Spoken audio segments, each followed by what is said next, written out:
All right, good morning, everybody. Just as a review of what we've covered, last week we spent a lot of time in Genesis 14, where it discusses the Kedorlaomer and the four kings who came up against the five kings, four kings from over around where Babylon ended up being, who came up against the five kings around Sodom and Gomorrah because they weren't paying tribute. But along the way, they wreaked some other havoc on giants. We also spent time in Deuteronomy 2, where there's a lot of talk about giants. Three groups. Yeah, Timmy. Deuteronomy, good question. We talked a lot about that. Deuteronomy is about Moses saying, look, 38 years ago, when you came out of Egypt, you were afraid to go into the land because of giants, for one thing. Now, it's time. It's time to go into the land, and that's what the book is about, or a lot of what the book is about anyway. And he says in Deuteronomy 2 that there were these three groups of giants, the Emites and the Zamzumites and the Rephaites, and God drove them out for your brothers, your cousins, the Moabites and the Ammonites. Another group of people called the Horites were destroyed by God for the Edomites, your brothers, the descendants of Esau. The Moabites and the Ammonites were descendants of Lot. So God spared, gave this land to them. And he's going to do the exact same thing for you. So don't be afraid of these Anakites that you see. And then we talked about how, in fact, Caleb went in and drove out the Anakites, that group of giants who lived in Hebron. And just looking here on the map, we can see where these groups of people were. You see the Emim, or the Emites. You see the Zuzim, the Zamzumites, same thing. And you see the Edomites down there, Moabites, Ammonites, Amorites. They're a different group altogether. And then you see the Anakim, or the Anakites there, the red arrow. The only group of giants west of the Jordan River and the Dead Sea. And up at the top, you see the Rephaim. Rephaim was also sort of a generic term for giants, but very specifically the Rephaim up there at the top, and we'll get to them in a minute. Let me just fast forward here a little bit. Not that. Joshua 15. The verse there at the bottom, Joshua 15, 13 and 14. Just confirming again about, this whole thing is about Caleb taking Hebron. And it says there at the bottom, in accordance with the Lord's command to him, Joshua gave to Caleb, son of Jephunneh, a portion in Judah, Kiriath Arba, that is Hebron. Arba was the forefather of Anak. From Hebron, Caleb drove out the three Anakites, Sheshai, Ahimam, and Talmai, the sons of Anak. So, and other versions say the three clans, or the three families of Anakites, or this group of giants. And they were all descended from Anak, Anakite, who was himself the son of Arba, and was also presumably a giant. So the Anakites lived in Hebron. Hebron was named after Arba originally, and but Caleb defeated them. But notice, and we talked about this last week, it doesn't say he destroyed them. It says he defeated them, he drove them out. So now, what about the Rephaites, that group back there on the map that were east of the Sea of Galilee? We already saw that the Emites and the Zamzumites were part of the Rephaites, that more generic term. So it seems that maybe Rephaites, again, was a term used for all giants, at least those east of the Jordan River. We were just reading in Deuteronomy 2, or last week we did, about the land of the Ammonites and the Moabites and the Edomites. And the chapter continues by recounting the destruction of the land of Sihon, king of the Amorites. And that's the next territory north on that map, still on the east side of the Jordan. Then, chapter 3 of Deuteronomy recounts the story of the destruction of Og, king of Bashan. Short verse, I'll read it. So the Lord our God also gave into our hands Og, king of Bashan, and all his army. We struck them down, leaving no survivors. Didn't drive them out, no survivors. Could somebody read this verse then?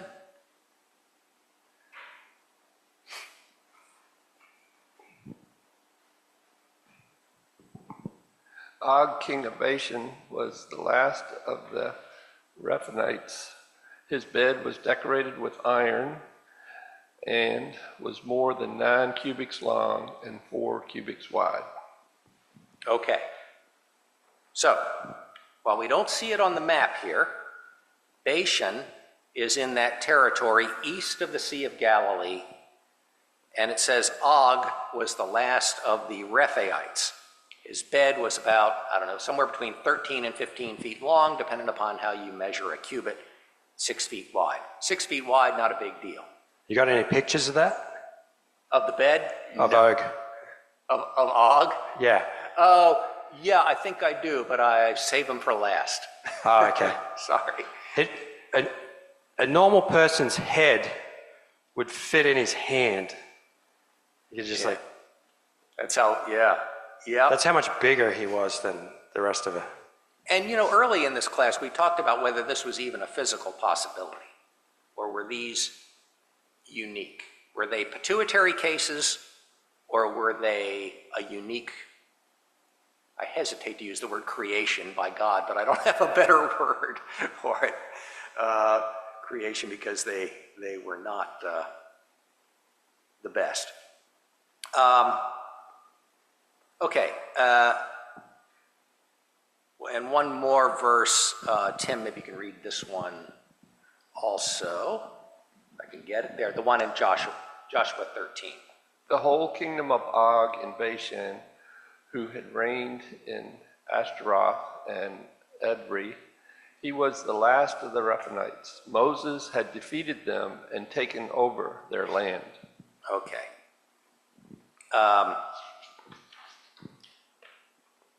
At the time that the tribes of Reuben, Gad, and half of the tribe of Manasseh were given the land east of the Jordan, you may remember that story. They looked at this land. They had defeated this land under Moses before coming up and going through Jericho. They had defeated these people on the east side of the Jordan, and Reuben, Gad, and half the tribe of Manasseh said, hey, this is good. Can we have this as our inheritance? God said, yes. Moses gave them that land, and then he said, but you have to go over with your brothers and help them defeat west of the Jordan before you come back and settle here. Your wives and children can stay, but you've got to go over and help defeat them. So that's how that happened. So apparently Israel did battle giants before they went through what we traditionally think of as them conquering the land, starting with Jericho and then moving north. And so that news would have spread to like Rahab, and that would have been extraordinary to a lot of the people. They're like, wow, they even beat the giants over on the east side of the Jordan. They're coming for us next. Yeah, good point. I always find it interesting that Rahab says, we know what happened in Egypt. That was 40 years ago. But yeah, I don't think she mentioned that, but it's true that would have been a lot more current. So apparently by the time of Moses' death, there were no giants left east of the Jordan. The Rephaim in the north had been destroyed, left no survivors.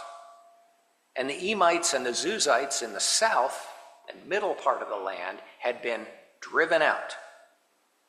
Now, as an aside, Sihon, king of Heshbon, is often mentioned side by side in the same breath with Og, king of Bashan. They're called the two kings of the Amorites. And because of this, some believe that Sihon was also a giant, and in fact that maybe even all of the Amorites themselves were giants. Amos 2, there's an interesting verse in Amos 2, if somebody could read this.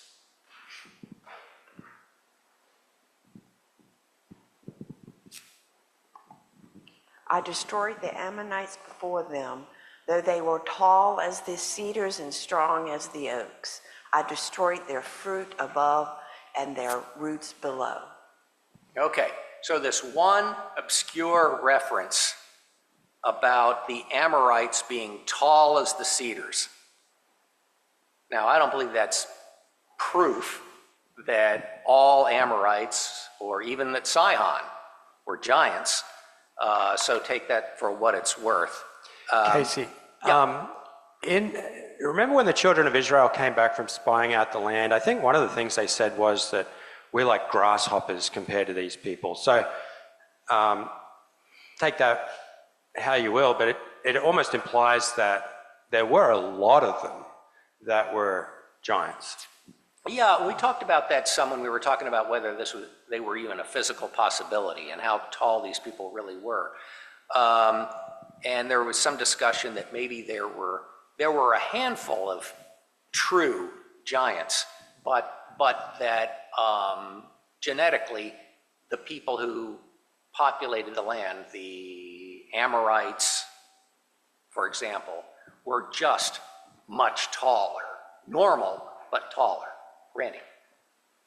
If you go back to Genesis 15, verse 16, he's talking about Abraham's descendants going into a different land and coming back, and he says, for the iniquity of the Amorites is not yet full.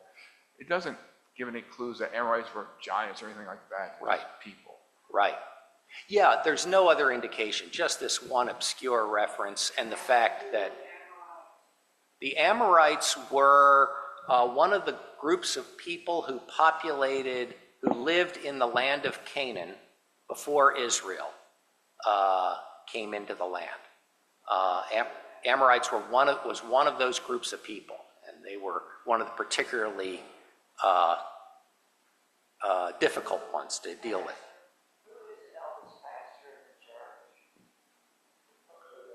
That's a different question entirely. We'll talk about that afterwards with Tim.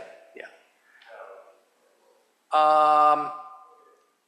Now, did you notice that on that map that we were looking at, that there are no giants in the Philistine territory? How can that be? You know, all the giants we know about, other than Og, and they were all Philistines, right? All the ones we really think about. So we'll get back to that. So now, back to Genesis. I want us to go back to those verses that we were looking at a lot last week. One more time, Genesis 14. If someone could read this. We focused on the first verse here last week, but I want to look at the next couple of verses too. Genesis 14, 5 through 7. In the 14th year, Chedorlaomer and the kings allied with him went out and defeated the Rephaites in Ashtaroth, Ashtaroth Karnaim, and the Zuzites in Ham, and the Emites in Shaveh, and Kirithaim, and the Horites in the hill city of Seir, and as far as El Paran near the desert. Then they turned back and went to En Mishpat, that is Kadesh, and they conquered the whole territory of the Amalekites as well as the Amorites who were living in Hazazon Tamar. Okay, so not only, remember that this is this group of kings, allied kings from way over in Babylon, who came over to specifically to have war with the 5 kings around Sodom and Gomorrah. But along the way, this is what they did. While they were, while we're taking this trip, let's wipe out some other people too. And they defeated the Rephaites, the Rephaim, and the Emites, and the Zuzites. And these were all groups of giants. And then in verse 6, they also smote the Horites. Now, if you remember from back in Deuteronomy 2, that's the group of people that Esau's descendants ultimately destroyed. Then the 4 kings also conquered the Amalekites and the Amorites. Well, now, I know this was 500 years earlier than the time of Moses and the time that the Israelites are coming in to take the land. I know it's 500 years before that, before Deuteronomy 2. But it almost feels to me like these 4 kings are softening up the territory. How many more giants and how many more Amalekites and how many more Amorites would there have been for the Israelites to deal with? And the Edomites and the Ammonites and the Moabites, if the 4 kings hadn't gone through and done this first. Of course, with God, anything is possible, as Moses is pointing out. Just a little observation I had, maybe that doesn't mean too much of anything, because 500 years back, you think about that in U.S. history, and it's like... So then, Chedorlaomer and his allies turn their attention to Sodom and Gomorrah and their allies. And they take Lot captive, and Abraham pursues them as far as Damascus and retrieves all that was taken. Now, we read by that, and we just blow by it. But Damascus is way up in Syria, still is. That's about 150 miles, 300 miles round trip. Not easy for them then. John?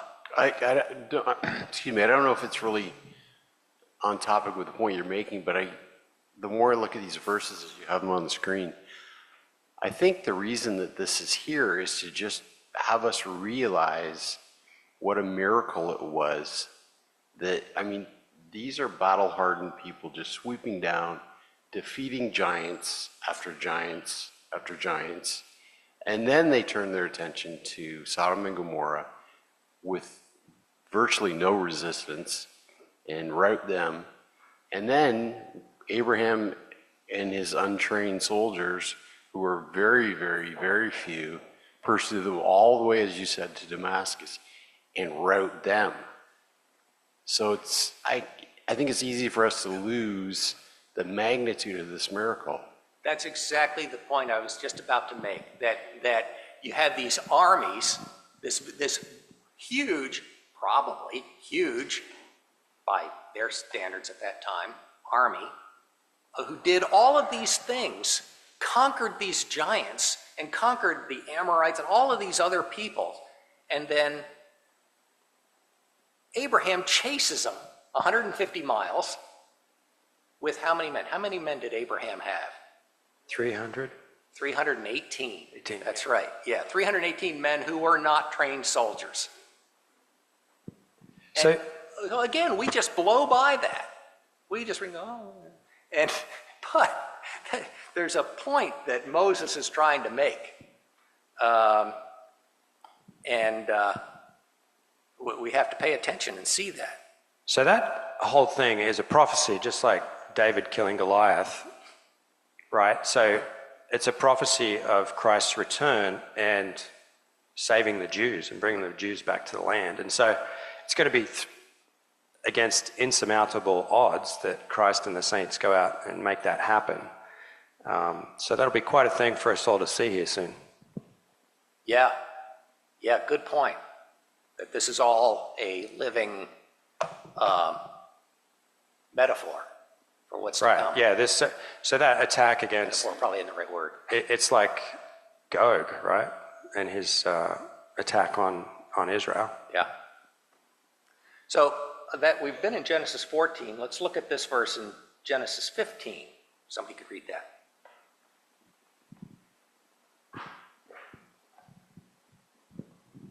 On that day, the Lord made a covenant with Abram and said, "To your descendants I give this land, from the Wadi of Egypt to the great river, the Euphrates, the land of the Kenites, Kenizzites, Kadmonites, Hittites, Perizzites, Rephaites, Amorites, Canaanites, Girgashites, and Jebusites." Okay, so after Abraham goes up, routs that army and brings back the spoil, he comes back, and Melchizedek then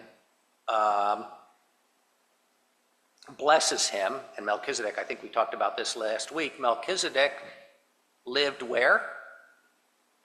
Jerusalem. Jerusalem, Salem.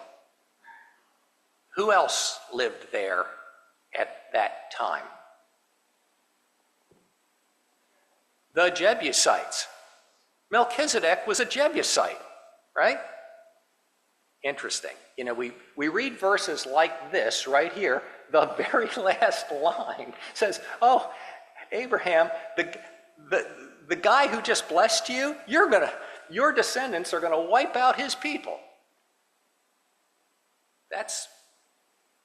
I actually didn't think about that until just now, standing up here right now. I was focused on the fact that the Rephaites are in that mix as well. But I don't know, it's just interesting. So I think it's interesting that the Rephaites are included in this list of 10 nations that Israel would dispossess.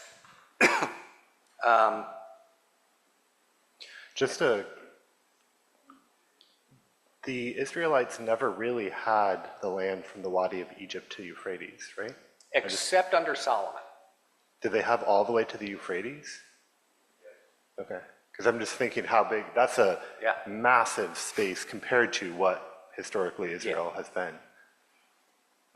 Yeah, that's true. Only under Solomon, so pretty brief period of time. So again, you know, maybe these giants are being lumped in. They're right smack in the middle of that list, and they're being lumped in with these other nations to say they're just men. You're going to conquer them. God's going to do this for you, with you.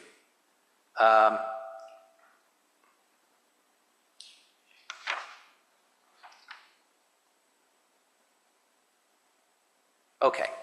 Now we noted before that no giants remained east of the Jordan by the time Moses died. And so far the only mention of giants to the west of the Jordan were the Anakites who lived in Hebron, south of Jerusalem. But we have this story of God defeating giants repeatedly. And he'll do it again, says Moses. And he did do it through Caleb. He destroyed, or drove out, more accurately, drove out the Anakites from Hebron. Then we're told about a valley as part of the description. And again, boy, you want some verses you just blow by. This would be them. If we ever bother reading the part of Joshua that describes the borders of the tribes, it's pretty torturous reading, right? But in here, we have this verse. Somebody could read that. The border of Judah ran up the valley of Ben Hinnom along the southern slope of the Jebusite city, that is, Jerusalem. From there it climbed to the top of the hill west of the Hinnom Valley at the northern end of the valley of Rephaim. All right. And we have the same sort of description then in chapter 18, where it's talking about the borders of Judah, or of Benjamin. And we are not even going to notice it as we're reading through it. It's just a name that washes over us meaninglessly. But what is it really? It's the Valley of the Giants. And if you Google it, this map appears. Modern day map. Right now, the Valley of the Giants, right there, that big red pin, just outside southwest of Jerusalem, is there today. And this is what it looks like. I just love that it's still there. It's still called the Valley of Rephaim. That's cool. And this one or two verses in Joshua is the last hint that we have of any giants until we get to 2 Samuel.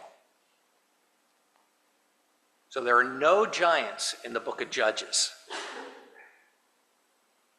The Philistines play a fairly prominent role in the book of Judges, actually, right?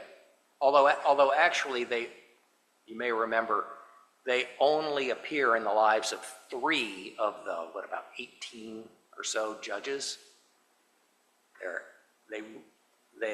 Shamgar was one, and he's only a verse long. There was another one where it says the Philistine, I can't remember which judge it was, the Philistines and the Amorites, and his life focuses on the Amorites. So it's really Samson. But you ever think about that? That there are no giants in Samson's life? That we're told. Doesn't record anything about any giants that Samson encounters. So what we're going to do right now is we're going to skip up to 2 Samuel. We get to the time of David, and we're going to save the topic of Goliath for a little bit later, because I want to stick with this topic of the Valley of the Giants. Could somebody read this from 2 Samuel 5? When the Philistines heard that David had been anointed king over Israel, they went up in full force to search for him. But David heard about it and went down to the stronghold. Now the Philistines had come and spread out in the valley of Rephaim. So David inquired of the Lord, "Shall I go and attack the Philistines? Will you deliver them into my hands?" The Lord answered him, "Go, for I will surely deliver the Philistines into your hands." Okay, so David defeats the Philistines in the Valley of the Giants, but the Philistines apparently didn't get the message, and they tried again. The Philistines are never, we talked about this when we were talking specifically about Philistines. This is a little bit of a diversion. The Philistines were never, ever conquered by Israel.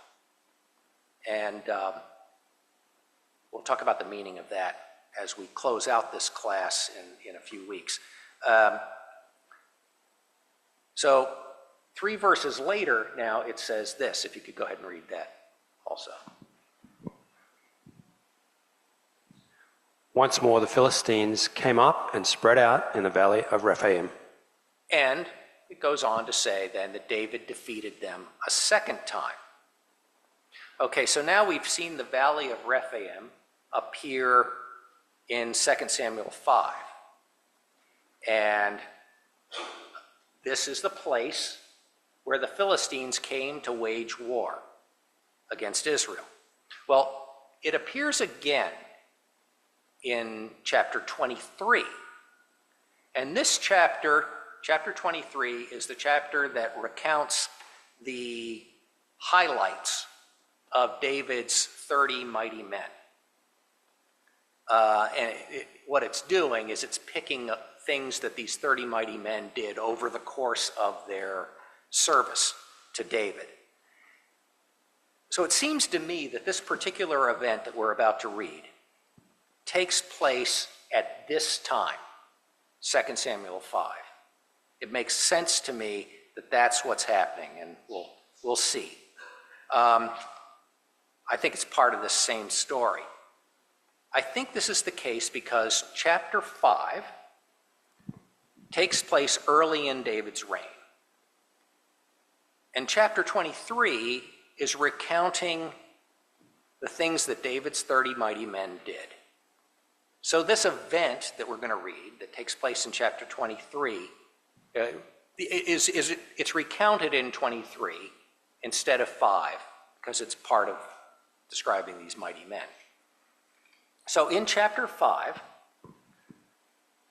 we're told that the Philistines had heard that David was made king in all Israel. So they came out to war against him. We also read that when this happened, David retreated from Jerusalem and went to the stronghold. This was where he hid from Saul. A series of caves down south in the wilderness of En-Gedi. Now, if somebody could read this, 2 Samuel 23.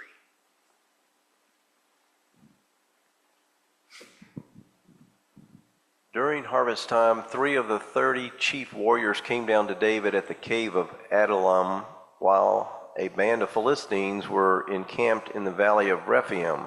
At that time, David was in the stronghold, and the Philistine garrison was at Bethlehem. David longed for water and said, "Oh, that someone would get me a drink of water from the well near the gate of Bethlehem." So the 3 mighty warriors broke through the Philistine lines, drew water from the well near the gate of Bethlehem, and carried it back to David. But he refused to drink it. Instead, he poured it out before the Lord. "Far be it from me, Lord, to do this," he said. "Is it not the blood of men who went at the risk of their lives?" And David would not drink it. Such were the exploits of the 3 mighty warriors. Okay. So notice that he's gone to the stronghold, like it says back in chapter 5. The Philistines are encamped in the valley of Rephaim. And interestingly, of all places, this Philistine garrison was in Bethlehem. Now, I can't quite put it into words, but it feels to me as though there's something else going on here, some deeper meaning to this.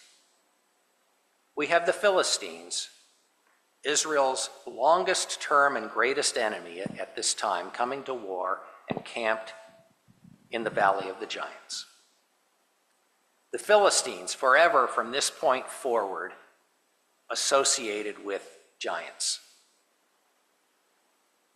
They also have this military outpost in Bethlehem. And David is down south, miles away, in the caves, and he's thirsty. Now, maybe what he says here, so that someone would get me a drink from the well of Bethlehem. Maybe that's just his poetic way of saying, I wish Bethlehem was free. But I don't know.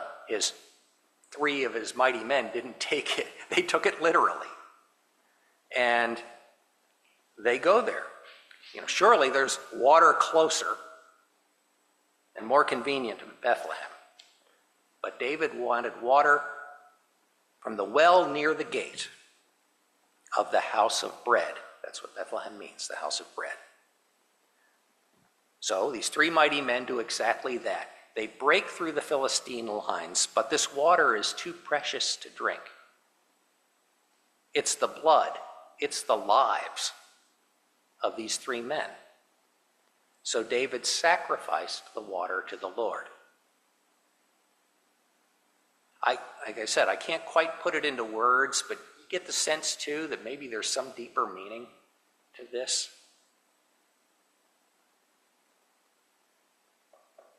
Now, I believe that after this event here in chapter 23, David then did what we're next told back in chapter 5, if somebody could read this.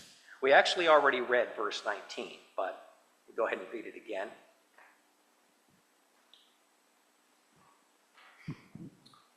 So David inquired of the Lord, "Shall I go and attack the Philistines? Will you deliver them into my hands?" The Lord answered him, "Go, for I will surely deliver the Philistines into your hands." So David went to Baal-Perazim, and there he defeated them. He said, "As waters break out, the Lord has broken out against my enemies before me." So that palace was called Baal-Perazim. The Philistine abandoned their idols there, and David and his men carried them off. Once more the Philistines came up and spread out in the valley of Rephaim. So David inquired of the Lord. And they then defeated the Philistines yet again. Now, two things to note here. First, it doesn't look like David retreated to the stronghold the second time that the Philistines attack. Maybe he's learned something. Maybe what he's learned is in the second thing that we should note. After the first attack, he said, "As waters break out, the Lord has broken out against my enemies before me." And so the place is named the Lord who breaks out. But why mention water? Is he thinking of the water that the three mighty men broke out of the house of bread? Yeah, I can't quite put it into words, but I feel like there's something there. Seems like he's certainly seeing the Lord's hand at work in his battles, and he's being blessed. Yeah. All while the Philistines are in the valley of the giants.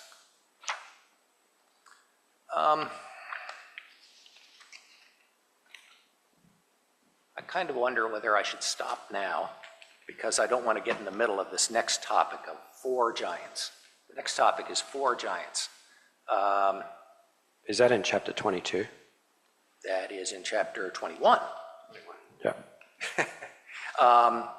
So I think I'll stop here. Any other comments while we've got a minute? Randy. You mentioned the Valley of Rephaim. It was very common for armies to fight in valleys. You read of the Babylonians, the Assyrians, they all came and fought in valleys. They didn't really get spread out. Yeah, isn't that weird that they would, what you want is the high ground, right? So I don't know what fighting in valleys is all about. Well, yeah. Oh, yeah. Yeah, that makes sense. Yeah. And there's another valley that comes up frequently in the time of David, I believe, the Valley of Elah, but that's a different place, farther west. I just had a question. So when we see the Valley of Rephaim referred to, and I guess specifically with the Philistines or other groups, would we assume that those are some sort of giants, but maybe not the outlier giant that Goliath was? Is that kind of where we're going with this? I'm just kind of, yeah. No, I don't know. That's a good question, because I think, I need to confirm this. I'll be able to confirm it for next week. But I think what we just saw was the only time that this valley appears. It doesn't appear when we're talking about Goliath or any of the others. Definitely not any of the others. We'll see that next week. I think it's just interesting that this place is called the Valley of the Giants. That held some meaning to them.